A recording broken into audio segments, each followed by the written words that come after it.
Hey, Coach, so excited you found us on YouTube. Couple things. First of all, go subscribe. We put a new video out every day. Not everyone will be the one you want, but it will give you a notification. Hit that little bell. Second thing is go over and check out teachhoops.com for coaches who want to get better. Videos, resources, mentoring, office hours, one-on-one calls, you name it. We've got it. Let us help give you some banners and put them in your gym. Let me help you do that. Go over and check it out, teachhoops.com. Let's head off to the video.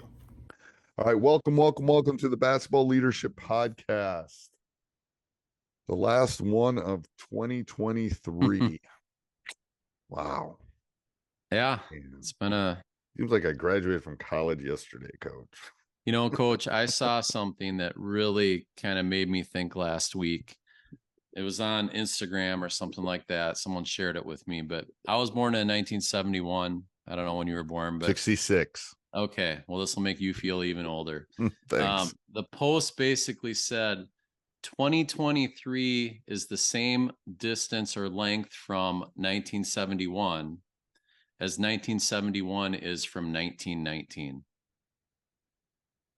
Oh Think my about God. that. No kidding.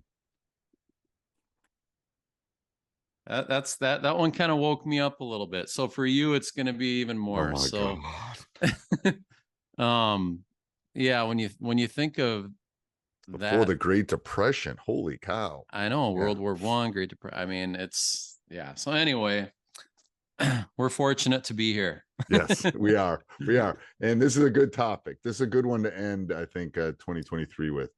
Describing our best leaders. I know. Yeah, just I'm thinking of the very and when I think of the best leaders that I've had over the years, they're all different. I mean, there's not a cookie cutter approach to leadership.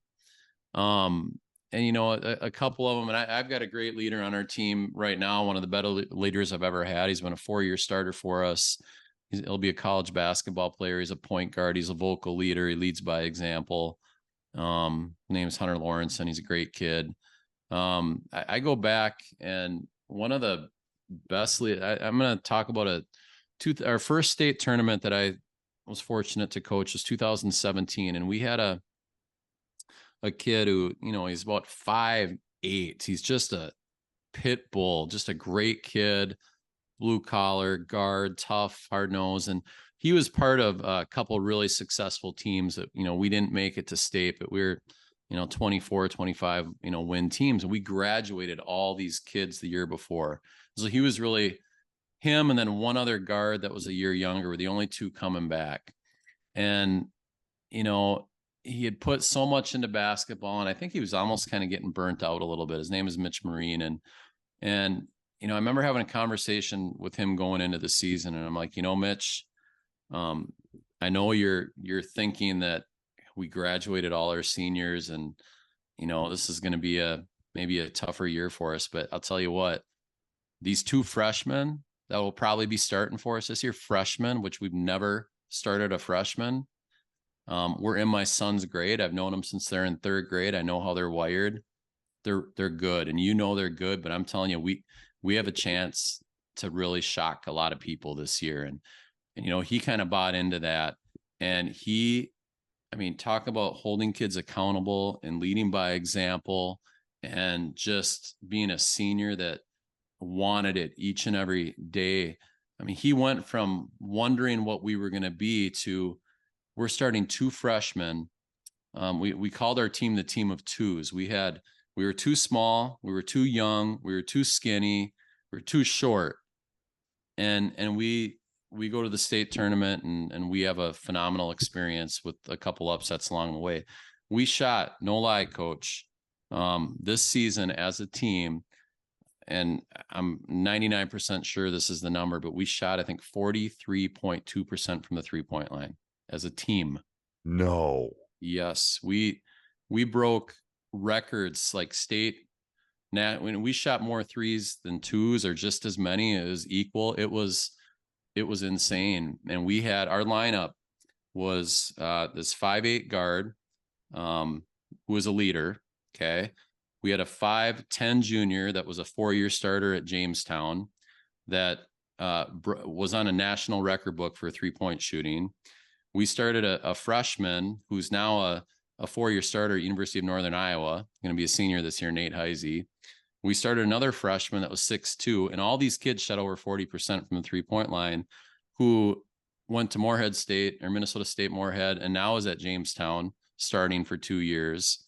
And then we started a 6'4" skinny kid that went to River Falls for a year, didn't end up making it through, but he was going to play basketball at River Falls. But these little short kids, but they were ballers and they were gamers. And the leadership of this kid, Mitch Marine, really put that team over the top.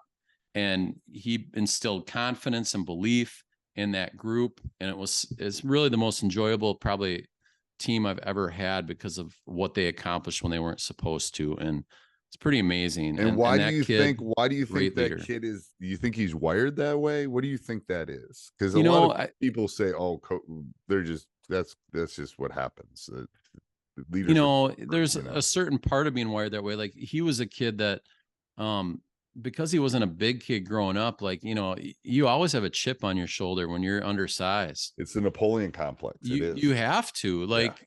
I mean, if you're going to achieve at the level you're going to achieve at, and he's a great football player too, you have to have that extra chip and edge. And the great players always do. They do. I mean, Tom Brady, Aaron Rodgers, Muhammad Ali, all these people, they played with this chip. And the chip came from something. Yeah. But he led with that chip too. And, was just a great leader. I think of one other leader I've had years before that, and just his optimism and his positivity and, holding kids accountable. But the bottom line is they all led themselves first. They did. Yep. Always. And then the best ones are able to vocalize that and hold their teammates accountable. And that's what this kid did when he needed to. And he really set a standard. I agree with all that. I mean, what you described is like 3 or 4 players that I've coached. I think there's a competitiveness that leaders have, that it doesn't matter if you're playing twiddlywinks or checkers, or it doesn't matter. There's a competitive spirit there.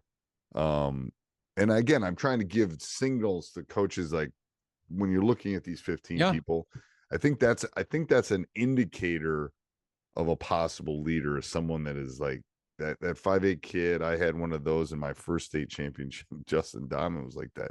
He's probably 5'8" too, but he's just competitive and gritty and like wanted to win, and probably facing upward. His best friend plays in the NBA now. It's like this is like, so it's like, it's just, there's something. I think there's got to be several variables there that play into it, as far as all of them kind of have those similar components. And I think you're absolutely right.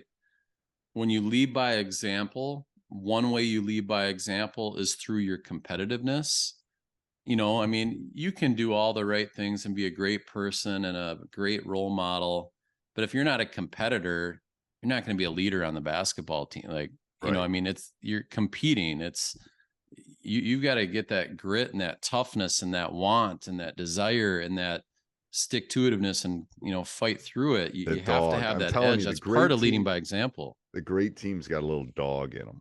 Oh, I'm telling you. And that goes from leadership. It goes from competitiveness. It goes from, like, I mean, I just think about some of my great teams. It's like, I had to call practice off. I was so worried someone was going to get hurt. Like, absolutely. And all these kids that I think about that have been my greatest leaders have had that little dog in them. Yeah. But they lead by example. They've got the dog, they've got the edge, but then they're also able to, and this is so hard for high school kids. How do you hold people accountable? How do you hold teammates accountable to that standard? Well, if you're competitive and you're committed, you're going to do it naturally, right? Right. I mean, if you want it and you're competitive and you've been committed, you're not going to let your teammates sabotage all the work and time you've put in. I just don't think you can inherently. And it's hard because you got 12 to 15 personalities, and you're never going to mesh the personalities 100%. But you can get everyone rowing in the same direction. Like, Absolutely. that's part of the issue, is getting everyone kind of moving in the same direction. All right. Anything else on that, Coach? I think that's great. No, thanks. It's been great 2023. Looking forward to 24. Yeah. I love even numbers. I'm a math teacher, so 2024 is All gonna right. be a good one. Hey, Coach. So glad you enjoyed that video. Hope you did, at least. Let me know how I can help. Join teachhoops.com. I've been through it all. I've won championships, got a lot of rings. Let me know how I can help you become a better basketball coach, too.